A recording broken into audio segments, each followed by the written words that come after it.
बांध कर रेशमी कपड़े अदाकारी नहीं करते, बांध कर रेशमी कपड़े अदाकारी नहीं करते। हम अपने यूपी से गद्दारी नहीं करते। वक्त आता है तो उठाते हैं हाथों में खंजर, वक्त आता है तो उठाते हैं हाथों में खंजर।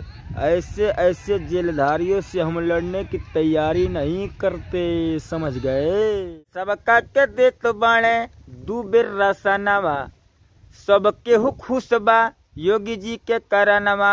अरे चोर चाइटी की नाही इनका समनवा, 22 में फेरू आई। अरे भोगवे लहराई 22 में फेरू आई। सारा लुटेरा लोग के टिकट दियाता, जेल के भीतर से चुनाव लड़े जाता। ये चाचा कहाँ के समाजवादी हो, बुझतर लो नू। अरे 300 के पार फेरू, 300 के पार फेरू भोज पे हो जाई, 22 में फेरू आई। अरे भोगवे लहराई 22 में फेरू आई। बुझाता है एक होगो नया नया साजिश रचाता, बदनाम करे खातिर ट्रेन के पटरी तुराता। करी जे गलती उहे नु हुकाई, गलती करे वाला के क्षमा ना, ये बुलडोजर दियाला। जय हो योगी जी महाराज, धनी बानी रहुआ।